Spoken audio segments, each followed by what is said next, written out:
punkts dažādi. Iepriekšējā reizē, kādā no iepriekšējām reizēm mums šis punkts izpalika, bet tad mēs tagad skatāmies, kas mums ir jauns un aktuāls astronomijas biedrībā. Tad astronomijas biedrībā laika pa laikam kaut kas notiek ārpus ierastā. Par ierasto es dēvētu ikmēneša sanāksmes un vasaras seminārus ērglis. Tad mums ir tagad tāds uzorganizējies diezgan tā ātri pēc vienas WhatsApp grupas diskusijām radies.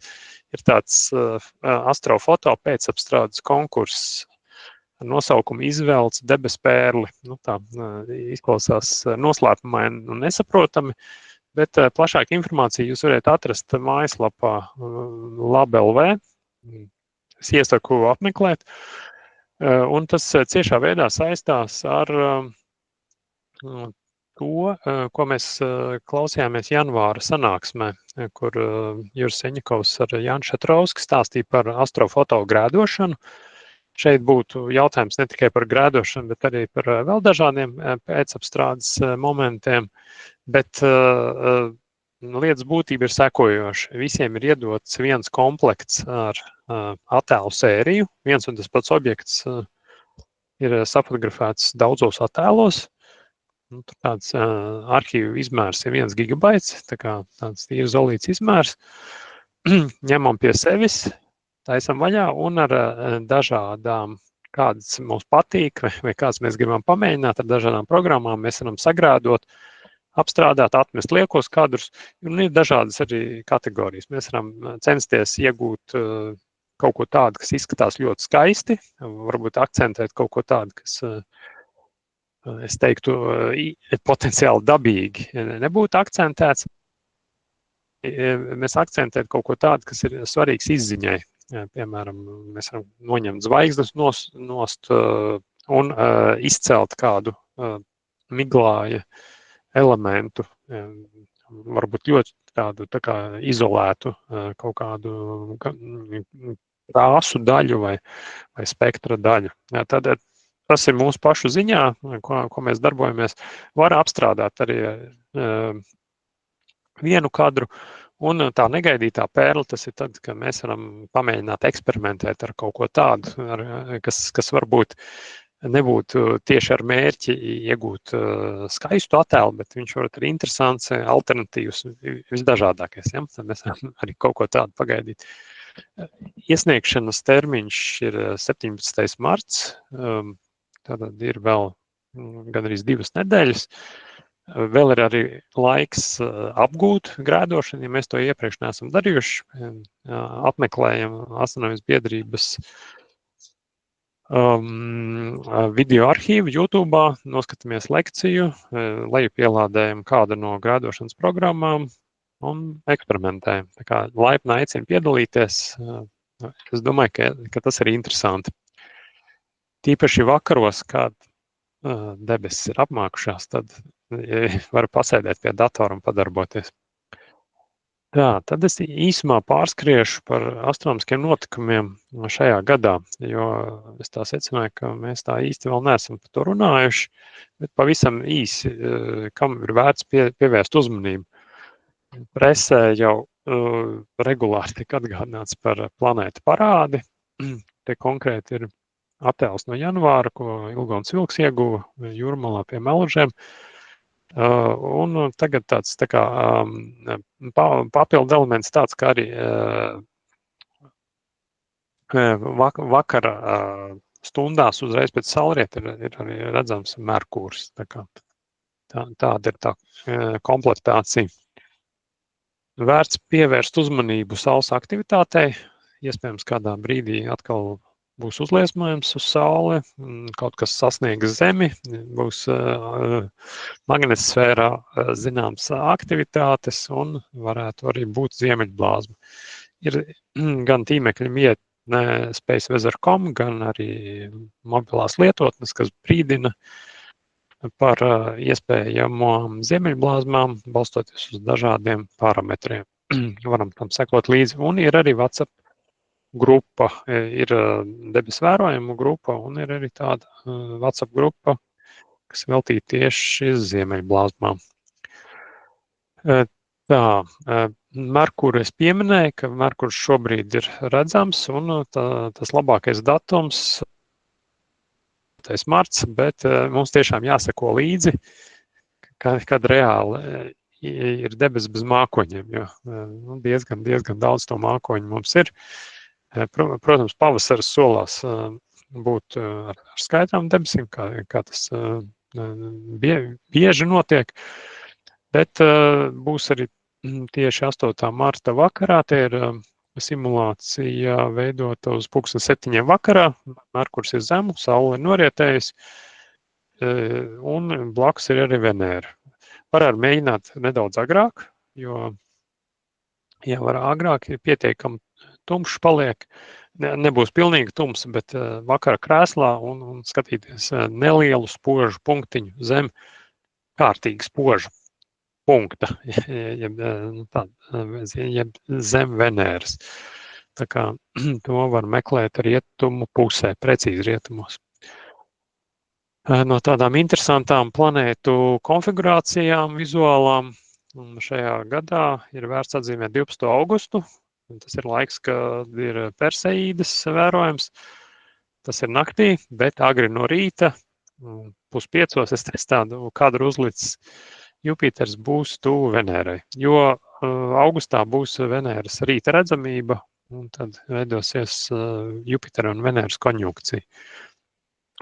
Tas, protams, arī vēl agrāk no rīta būs redzams, bet jau vēlākās stundās paliks pārāk gaišs, lai saskatītu abas planētas.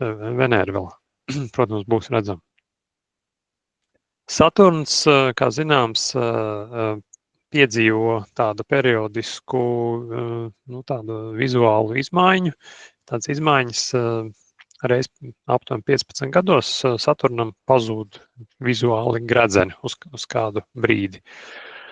Tas ir šogad, un tas notiks 2 reizes. Vienu reizi mums nebūs iespēja faktiski to novērot, tas būtu teorētiski notiek, bet Saturns būtu jānovēro dienā samērā netālu no Saules. Tas ir parādīts simulācija 8:00 no rīta. Protams, varētu atrast momentu, varbūt pirms Saule ir uzlēkusi, noķert to brīdi, ka Saturns ir bez gredzeniem. Tas ir 24. martā. Pārējā laikā tas gredzenu novērtējums ir diezgan šaurs, bet atkal tāds tīri perpendikulārs skatījums, nevis perpendikulārs, bet skatījums vienā plaknē, gredzena plakni, būs 23. novembrī. Jācer, ka mēs to varēsim redzēt un ka būs skaidrs laiks. Mana pieredze, vērojot šādu gredzenu pazušanu, ir tāda, ka faktiski dienu pirms vai dienu pēc gredzeni jau ir atkal saskatām kā tāda maza strīpiņa. Bet es precīzi neatceros, cik dienas pirms vai pēc es vēroju savulaik, bet bija tā, ka es atceros, redzēju to mirkli, kad nav.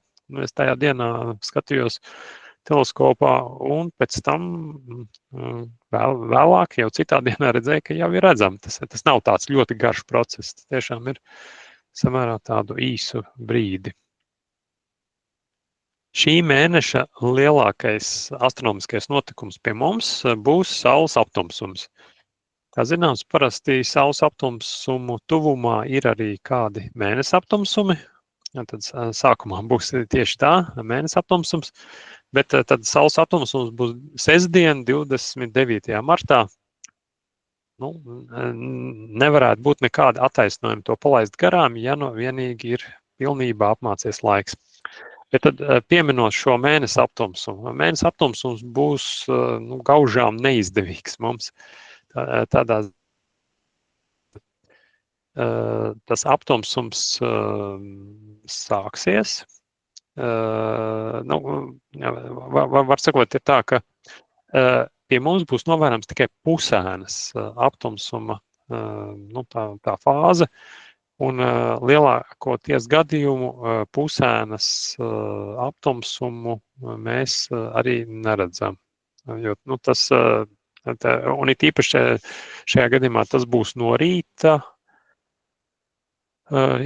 pusē, tad mēnesis būs samērā zemu un nebūs, kā saka, izdevīgs tas moments. Mēnesis norietēs, jo īsti pēc tam leks saule. Tā kā tas labums aizies uz Atlantijas okeānu otru krastu, tas nebūs Eiropā, bet būs Amerikas Savienotās valstīs, Amerikas kontinentā. Bet runājot par saules aptumsumu, šeit arī tas aptumsums nebūs liels.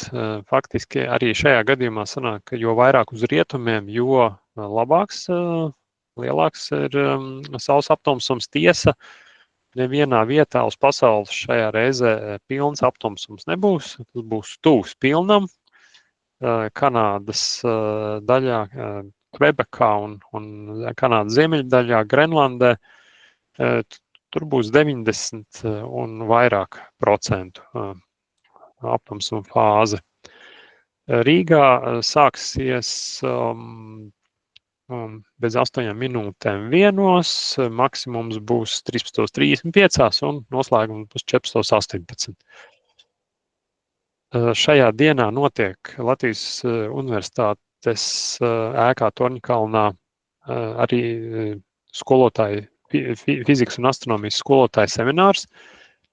Šajā dienā es ārā pie ēkas plānoju veikt arī tādus publiskus aptumsuma demonstrējumus.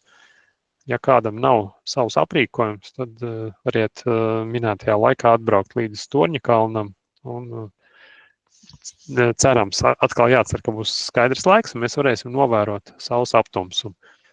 Aptumsumu novērošanai izmantosim projekcijas metodi, kas ir acī drošākā, bet būs arī filtra brillītes. Tā, caur Thousand Oaks Optical tādiem tumšiem filtriem novērosim sauli. Tā, šeit ir kadri no 21. gada aptumsumu. Un, ja mēs esam pieskārušies aptumsumiem, tad vērts atgādināt, ka laiks skrien uz priekšu. Ja vēl pirms 2 gadiem likās, ka tas ir tālu, tad tagad jau 26. gads ir jau nākamais gads. Un nākamā gada 12. augustā daļā Eiropas būs pilns saules aptumsums, bet tā daļa Eiropas ir Spānija. Ir izveidots tāds tā kā plānošanas un ideju apkopošanas dokuments. Ja kādu interesē, tad es varu arī padalīties ar informāciju, ar saiti uz šo dokumentu. Un šeit ir parādīts, kā pāri Spānijai iet pilna aptumsuma josla, un dokumentā ir arī ietverta tabula, kur ir izanalizētas dažādas potenciālās vietas, ņemot vērā to, vai tā ir publiska teritorija, kāda ir piebraukšanas ceļi. Tur ir diezgan akurāti un precīzi analīze veikt, uz kuru pusi ir skats, vai tas atbildīs tam virzienam, kur ir saules aptumsums, jo saules aptumsums būs pēcpusdienā un saule jau būs samērā zemu, nebūs augta uz galvas.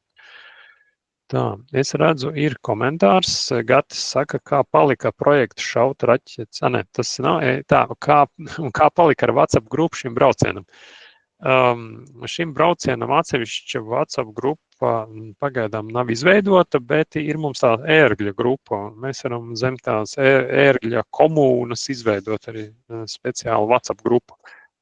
To es varētu izveidot, jā. Tā kā paldies par atgādinājumu, jo iepriekšējo reizi es ar šo informāciju dalījos ērgļa seminārā, un tad var sakot, laiks tiešām ātri aizskrējas, un mums jau ir dažas konkrētas idejas, kurā vietā mēs varētu tā kā nakšņot, un kādā formātā mēs varbūt kaut kur satiekamies un kopīgi novērojam. Tā. Tad ir nākamā tēma, ir tāda, ka pirms nedēļas parādījās ziņa, ka Latvijas Universitātes astronomiskā torņa teleskops ir kļuvis tehniski gandrīz nelietojams un ir nepieciešams iegādāties jaunu, un šim nolūkam tiek vākti līdzekļi. Nepieciešams un kāda tur ir situācija, jo tas nāca tā kā zibens no skaidrām debesīm, par to tā iepriekš nebija ziņa, un tad uzreiz parādījās informācija, ka vajag konkrētu summu savākt.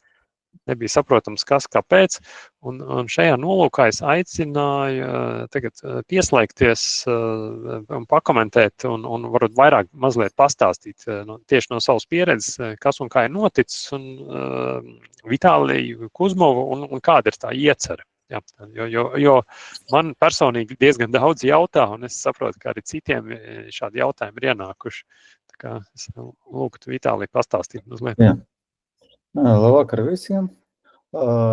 Patiesībā sakot, tas, ka zibens skaidrais debesis ir tikai tagad dažiem, jo tas nāca atklājuma, plašā informācija, jo līdz šīm muzejs to citīgi slēpa. Un vārdiem sakot, tad, kad es atgriezos Latvijā pirms 3 gadiem un sāku palīdzēt torni no jauna, tad konstatējam, ka šis tas nestrādā. Un jau tad rādies jautājums, kāpēc pie palielinājuma, kad mēs izmantojam objektīvu kaut kur ap 10 mm, tad 200 reižu palielinājuma, mēs nevis redzam skaidru attēlu, bet mēs redzam tādu kā zirņekļu tīklu. Un tas sākumā bija novirzīts uz okulāru kvalitāti un domāts, kā vēl to uzlabot. Plus tika konstatēts, ka barošanas vāts ir sabojāts un jau, kā man teica, vairākus gadus nebija lietots, un vispār pults arī teica, ka jau vairākus gadus nebija lietota, jo neviens nezināja, vai tā darbojas vispār vai nedarbojas, un kas ar to notika. Un vārdiem sakot, bija ļoti daudz jautājumu, kas un kāpēc, un vienmēr bija atbilde, tā jau ir sen. Un kā sākas un kā attīstījies, neviens vairs neatcerējās. Un, vārdiem sakot, sākumā bija domāts, varam mēģināt ar mazāku palielinājumu, bet bilde kaut kādā vismaz ir. Bet, lai kaut ko pagriezt, notēmēt, uz to momentu arī tēmeklis, tā diodas gaismiņa, nestrādāja un arī nevarēja saprast, kas ar to notika. Vārdiem sakot, sākumā izdomājam, saramontēsim vadu, gan jau viss aizies. Vadu saramontēsim un pulti jaunu nopirksim. Pults izmaksāja mums kaut kur 250 eiro. Vadu es pats saramontēju, barošanas vadu.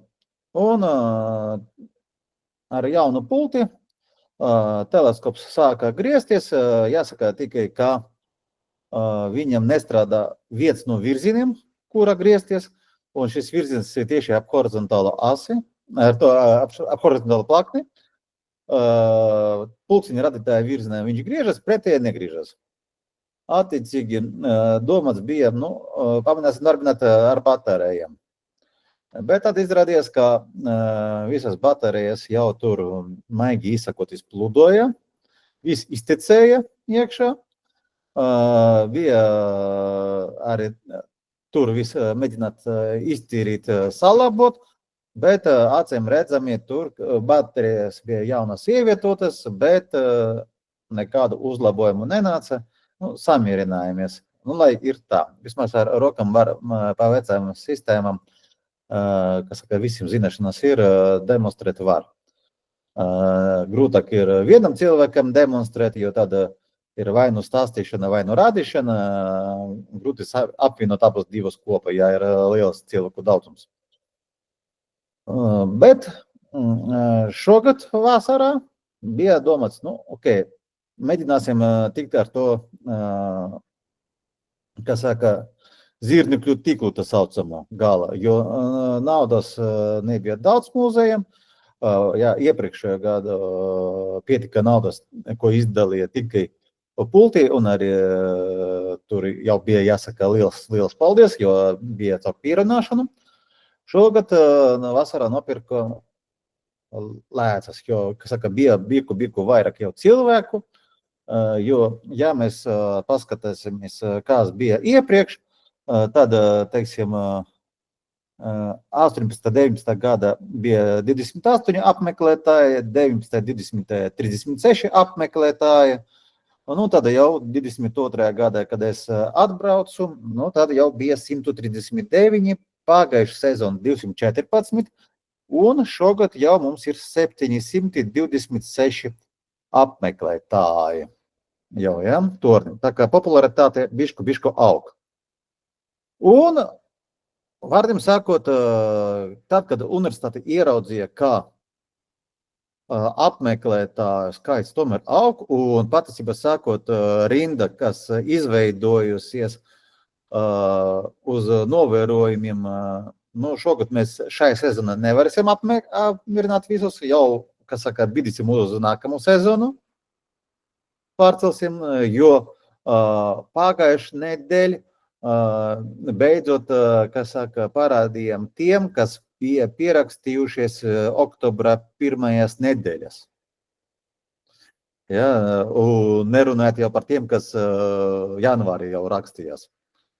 Lūk, un tad universitāte teica, varam organizēt teleskopa pirkšanu, bet arī to nav tik viegli izdarīt, kas kā uzdavināt teleskopu, tā kā nevar. Un universitātei naudu dabūt visa teleskopa nopirkšanai arī nav. Kaut tā summa nebija pārāk liela, tomēr svarstījās uz to momentu no 5,000 līdz 6,500.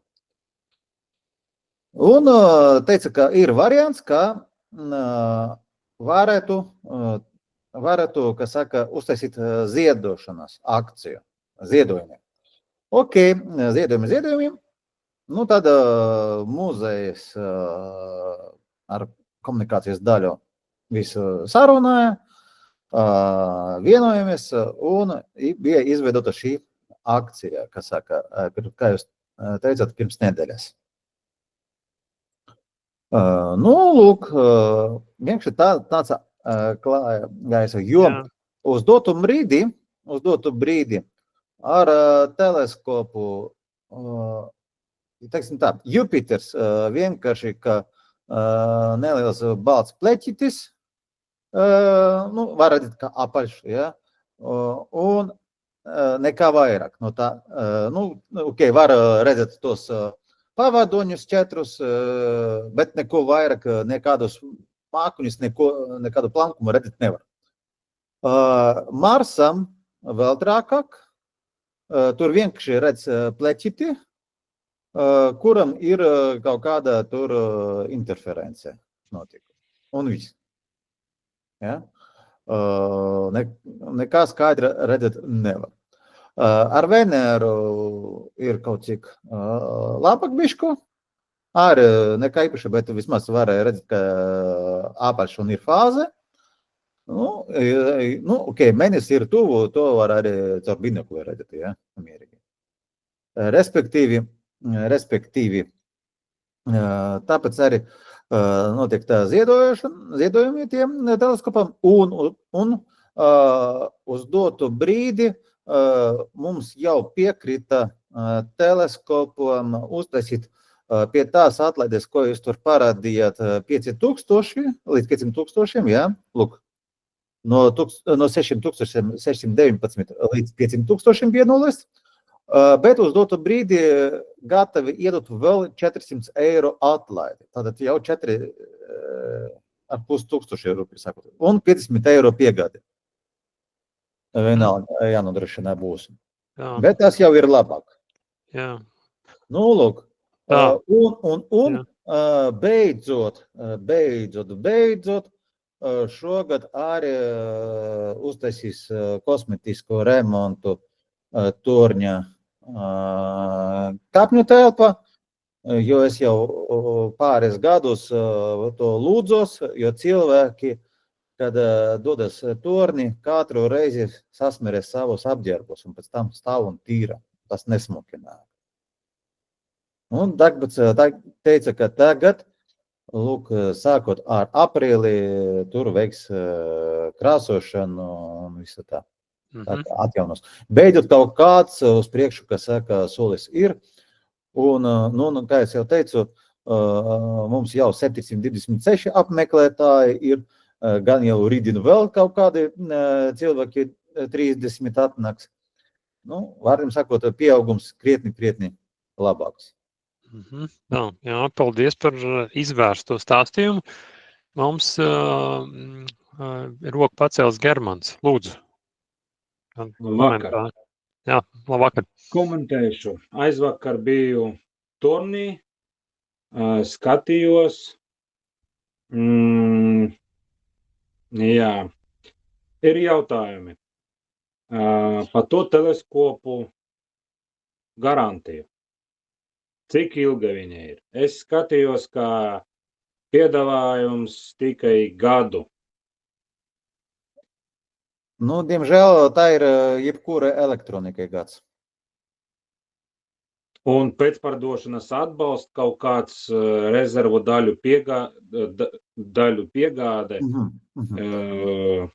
Okay. Jā, mums vismaz 10 gadus vajadzētu atbalstu. Šeit uzreiz jautājums, šeit būs uzreiz atbilde uz jautājumu, kāpēc tieši MID. Jo, kas saka, šim MID teleskopam jau bija nopirkti gan okulāri, gan pults. Varam sakot, šādas sastāvdaļas jau bija nopirktas, ko varēs izmantot nākamajam MID teleskopam, nebūs jāpērk. Labi, sākšu no citas puses. Jā. Ja jūs sakat vākt naudu no Latvijas universitātes vārda atklāti un valsts mērogā, vai šitais teleskops nevar pagaidīt, justēšanu var piedāvājumā, man liekas, Karlis no Meteorīti LV justēt. Sapratu jautājumu. Un savākt naudu labākajam teleskopam. Man ir piedāvājums, viens no piedāvājumiem es nosūtīju reku čatā. Protams, visu to mēs varam aprunāt, bet Latvijas universitāte, tā ir centrāla observatorija, valsts observatorija. Jūs zināt, kāds teleskops stāv jau, man liekas, 150 gadi Greenwichā. Kāpēc mums nevar stāvēt tāds pats? Mēs taču varam vākt naudu, mums nevajag steigties. Līdz nākamajam sezonam mēs varam gadu, 2 gadus mēs varam vākt naudu. Es nerunāju tagad pa Eiropas fondiem, pa 50 000, pa 100 000, bet atveriet to saiti, kuru es nosūtīju. Mēs, protams, varam izvēlēties no rekur daudzākajiem teleskopiem, bet, mums tāds jautājums, vai Latvijas universitātei tiešām vajadzīga vēl viena rotaļlieta, kura stāvēs 10 vai ap 20 gadiem, un pēc tam mēs atkal meklēsim, kur mums dabūt naudu. Mums vienreiz vajag to dabūt, nesteigties un uzstādīt profesionālu ierici. Ok. Šeit ir 3 jautājumi, 3 atbildes. Pirmā atbilde par justēšanu. Tas būtu ok, ja vien kaut kur, es nezinu, vai spogulim vai lēcei, nebūtu kaut kāda mikroplaisa, kas neļauj skatīties caur to. Un tā ir tieši, kas saka, kaut kur pa vidu. Mēs, kas saka, varētu arī bez justēšana, ar justēšanu iztikt, bet tādā gadījumā mums būtu palielinājuma ierobežojums kaut kur 100-150 reizes. Otrais jautājums, un tas ir jautājums atbilde par to, kāpēc nevar tikt galā tikai ar justēšanu, jo, kas saka, visa tā elektronika, kas viņam ir iekšā, arī ir vienkārši ir jau beigta.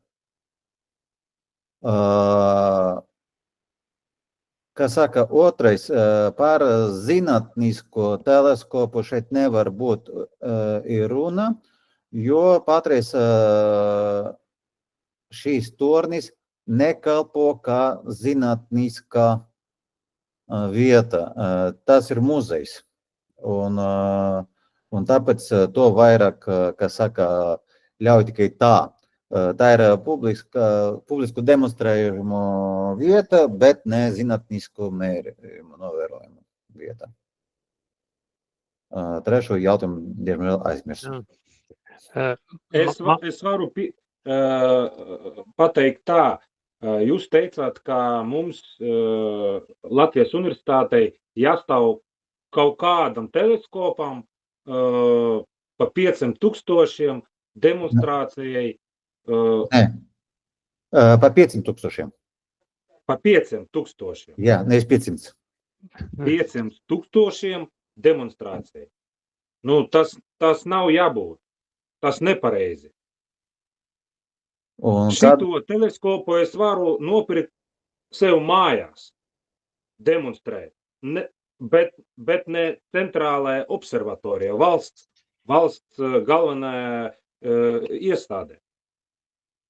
Labi, es sapratu, nebūs tur astronomiskie fotogrāfijas, nebūs vēl kaut ko. Online. Bet jūs saprotat, tur jāstāv labs, tur jāstāv labākajam teleskopam.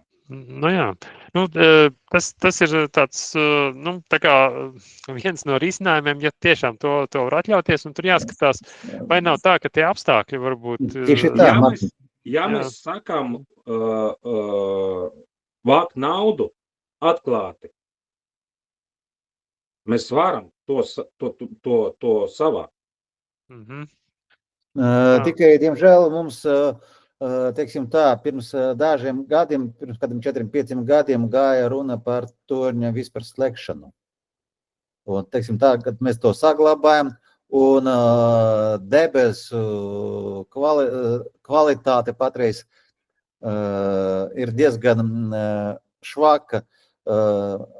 Turpat, teiksim, uz jumta lielu lāci nevienmēr visu var saskatīt. Mēs tagad runājam par to teleskopu, kuru jau sāka vākt naudu. Jā. Publiski. Jā.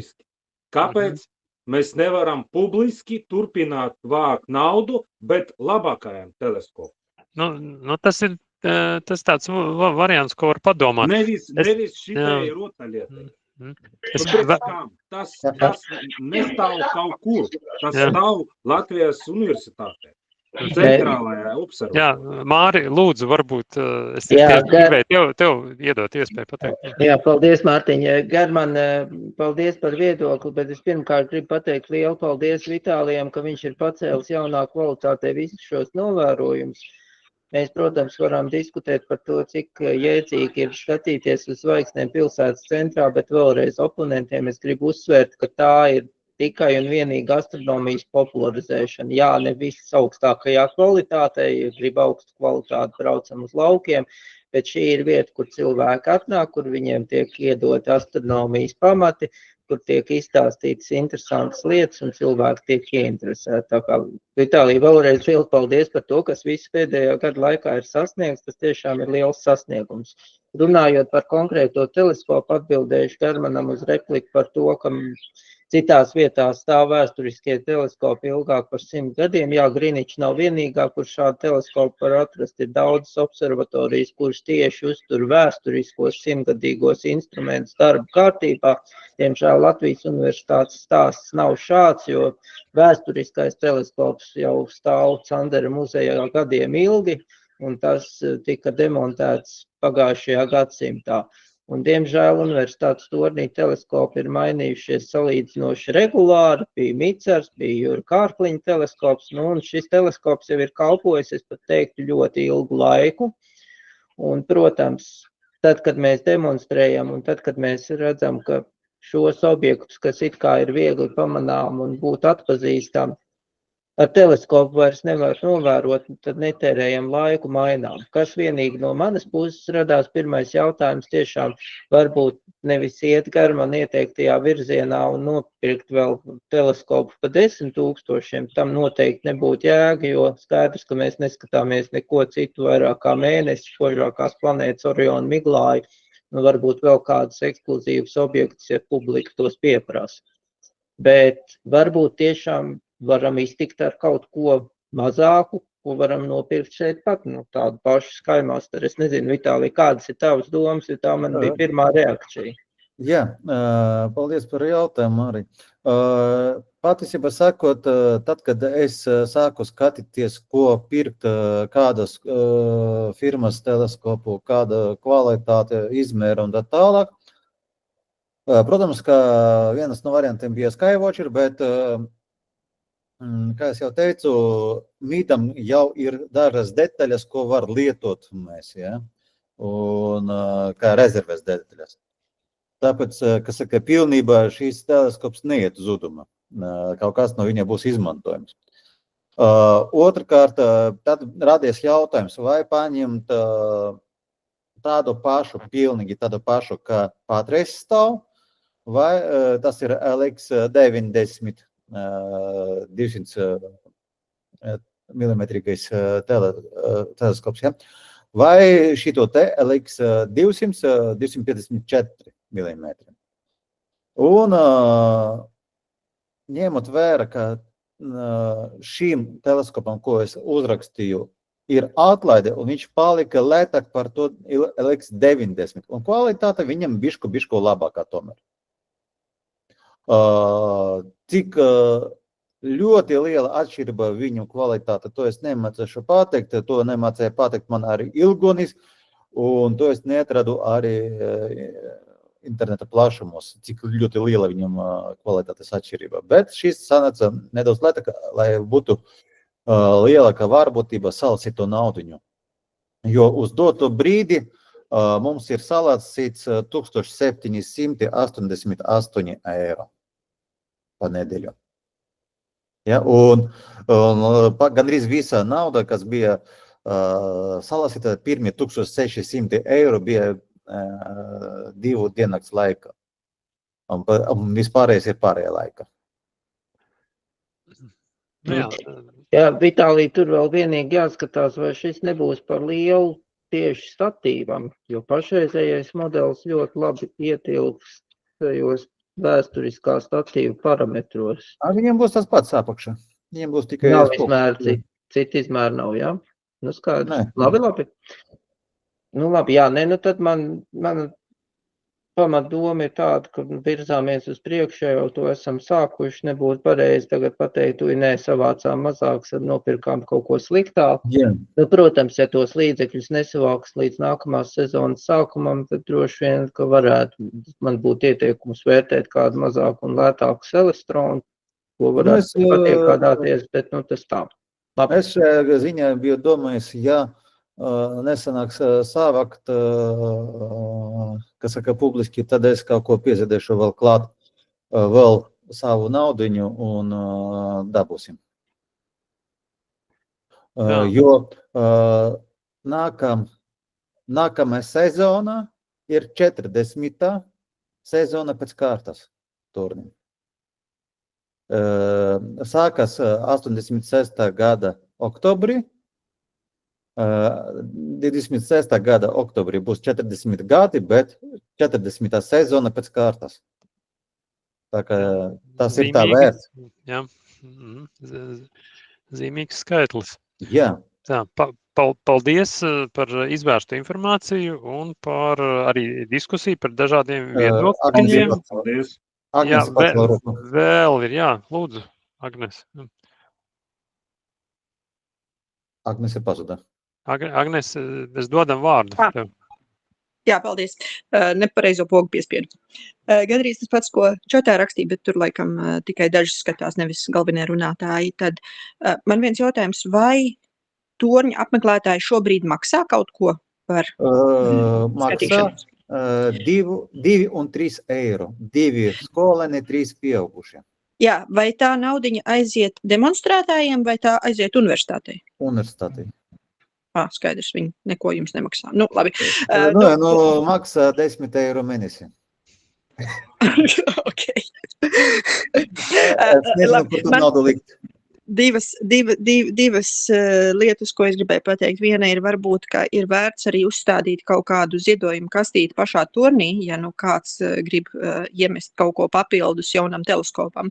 Un otrs ir, vai ir runāts ar Latvijas teleskopu veikaliem, jo, cik es zinu, teiksim, biedrībā ir laba sadarbība olimpiāžu ziņā ar ieskaties.lv un varbūt, ka, ja tā kā ir šāds liels projekts, nevis privātpersona, kas tur iet, varbūt, ka viņi arī var kādu atlaidi iedot par to. Ok, uzreiz piepildīšu, tieši ieskaties LV arī nodrošināja mums papildus 400 eiro atlaidi. Tieši viņi arī teica, ka viņi runājuši ar Astroshop EU un pie tās atlaides, kas tur jau patreiz ir klāt, vēl 400 eiro nodrošinās atlaidi. Skaidrs, super, prieks dzirdēt. Nu, es viņiem pateicu par šo projektu. Jā, tas jau būs īstenos. Viņi gaida to mirkli, kad mēs savāksim naudiņu. Jā, labi. Jā, paldies. Tā, lai mēs iekļautos mūsu tradicionālajā laikā limitā līdz 8:00, tad turpināsim. Un pēc mēneša mēs varēsim arī pieskarties šai tēmai, apskatīties, cik labi sokās un kas jauns ar teleskopa projektu. Tā, tagad informācija vēl par tādu projektu kā All Sky 7 Latvijā. Viss turpinās. Tas var sakot īs kopsavilkums tāds, ka mēs vēlamies uzstādīt vairākas All Sky 7 stacijas Latvijā, lai atrastu kādu svaigi nokritušu meteorītu. Tādas stacijas ir daudzās valstīs Eiropā, pārsvarā Vācijā, Benelux valstīs, Austrijā. Nesen meteorītu atrada Polijā. Tur tiesa tika izmantots cits meteoru novērošanas tīkls, bet būtība ir tieši tā pati. Un redzam, ka Latvijā blakus zaļajai stacijai ir tāds pelēks punkts parādījies. Tā ir vieta, kur Rīgā būs vēl viena All Sky 7 stacija, un mēs varēsim veikt kādus interesantus novērojumus. Tā, Izskatās, ka man mazliet YouTube ir pievīlusi, jo rakstīts YouTube negaidīt pārtrauc savienē. Es biju ievietojis klipu ar dažiem nesen novērotiem meteoriem. Tā es mēģināšu paskatīties, vai es varu palaist to video kaut kādā citā. Nē, labi, iztiksim tad, bet tad virzamies uz priekšu. Jā. Tā kā arī tā, nu šis klips varbūt ies.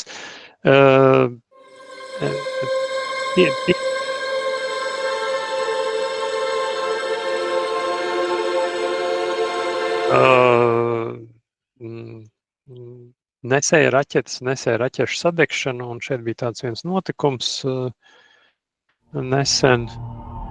Tas bija 19. februārī, kad virs Eiropas sadega nesēja raķetes otrā pakāpe, un tad ļoti beidzami to visu noķēra. Es te vienkārši tagad klikšanos pāri tam visam, noķēra dažādas no Oskais 7 stacijām. Tāds lielisks video par dažādos rakursos un precīzā laika chronoloģijā pēc pasaules laika. Mēs redzam, ka ķētītājs ir viss piefiksēts. Tā kā Latvijā tas nebija redzam, Latvijā.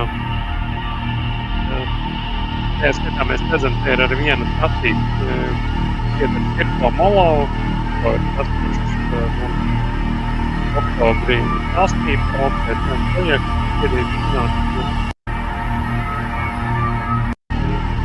ir tādām atpatīgi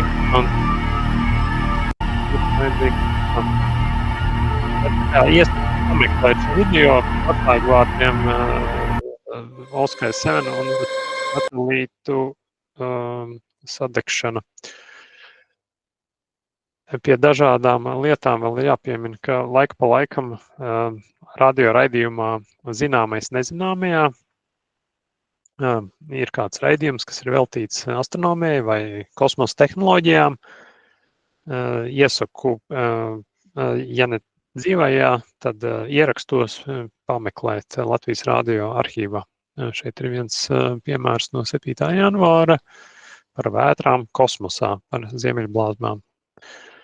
Jā, varu komentēt, ka 10. datumā būs nākamais 10. martā. 10. marts ir pirmdien. Jā. Jā, pirmdien būs arī mans komentārs par Fobosu un Deimosu. Es nezinu, par kādu tēmu tu stāstīsi, bet man būs par Marsa pavadoņiem. Par asteroīdiem būs. Jā, tad tas nozīmē, mēs abi piedalīsimies, jā. Šajā raidījumā. Okay, jā. Tad šajās dienās pie lasītājiem nāk žurnāls Zvaigžņotā debesis 2025. gada pavasara numurs.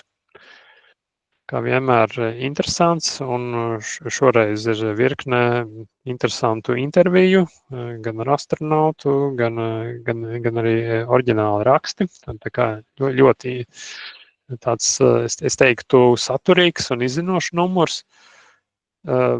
Mums ir tradīcija veikt šī žurnāla atvēršanu, un atvērsim šo žurnālu video zvanu formātā, līdzīgi kā mums tagad sanāksim 19. martā, 5:00. Mums būs viesis Delfī kampus redaktors Eģus Miķelsons. Tā kā mēs varam piedalīties, uzdot arī jautājumus viesim, diskutēt ar viesi, uzdot jautājumus rakstu autoriem. Tā kā pasākums varētu būt interesants. 19. martā 5:00 pēcpusdienā. Un Zvaigžņotās debesis iepriekšējie numuri ir atrodami Latvijas Universitātes mājaslapā, aizejot uz Zvaigžņoto debesi. Tur ir gan arhīvs, gan arī mums ir šo te atvēršanas pasākumu video arhīvs YouTube kanālā. Pēc atslēgu vārda Zvaigžņotā debesis. Zvaigžņoto debesi var abonēt. Tas ir drošākais veids, kā pie šī žurnāla tikt. Un YouTube lekciju ieraksti ir atrodami YouTube kanālā Latvijas astronomijas biedrība. Skatos, ka diezgan populārs ir bijis janvāra pasākums, janvāra lekcija par grēdošanu. Ir kādi vismaz 100 skatījumi vai vairāk. Tagad man jāapskatās, kāds šodien stāvoklis. Tā kā mums viss notiek. Mums ir joprojām aktuāls WhatsApp grupas, ir vairākas specializētas WhatsApp grupas. Viena ir par astrofotogrāfiju, diezgan tādā tehniski padziļinātā līmenī, tad ir par okultācijām, jeb asteroīdu izraisītām zvaigžņu aizklāšanām. Tad ir grupa par kosmosa tehnoloģijām un viss, kas ir ap to, raķetes un cits zvēri, un klasiskā grupa astronovērojuma alert, kuras pamatmērķis ir ziņot par kādiem gaidāmiem notikumiem vai dalīties iespaidos par tikko veiktiem novērojumiem, vai arī, pieņemsim, dienas laikā mēs varam dalīties ar kādu rezultātu, kas ir iegūts iepriekšējā naktī vai iepriekšējās naktīs. Tāda kā informācijas apmaiņa un paziņošana. Un tad varam paskatīties mūsu biedrības kalendārā. Šogad mēs vēl tiksimies šādu zvanu formā aprīlī, maijā un jūnijā. Vasarā būs klātienes pasākums Ērglis, un pēc tam sākot ar septembri līdz decembrim arī katra mēneša pirmajā trešdienā 6:15 būs astronomijas biedrības sanāksme. Pamata formāts ir zvani, bet varētu būt arī kāda klātienes reize. 2. aprīlis ir nākamā reize, tur Juris Kalvāns stāstīs par savus zinātniskās grupas pētījumiem. Tas varētu būt ļoti interesanti. Tā, tad ar to arī šodienu noslēdzu. Jā, es redzu vēl, Agnes vēlas kaut ko piebilst, lūdzu. Tu jau varēji sevi pareklamēt. Nākamā trešdiena Mārtiņš jauniešu astronomijas klubā 18:30 stāstīs par koordinātām, laika skaitīšanu un saules pulksteņiem. Jā, tas ir tāds jau līdz apnikumam, jāsaka, katru reizi viens un tas pats. Jā, Mārtiņa, bet mums ir tā kā skolā arī 6. klasē katru gadu vienu un to pašu mācu. Jā. Tā kā saite vienmēr ir tā pati, ja kāds ir piedalījies iepriekš un gribas paklausīties atkal vai no jauna, tad var izmantot to, ja ne, tad lab.lv, Stārspējas, Facebookā un arī Twitterī kaut kad parādās. Jā, labi. Tā, tad paldies. Jā, Mārtiņ, vēl nobeigumā atgādināšu, ka skolēnu astronomijas olimpiāda notiks 8. un 12. aprīlī, un šovakar vienojos ar Ines, ka mēs ieliksim konspektīvu informāciju biedrības mājaslapā. Pārējā informācija tiek sūtīta visiem skolotājiem un skolēni zina, kā pieteikties. Jā, labi. Jā, ok, paldies. Tā, varbūt vēl kādas ziņas? Ja nav, tad saku lielu paldies visiem un ar labvakar.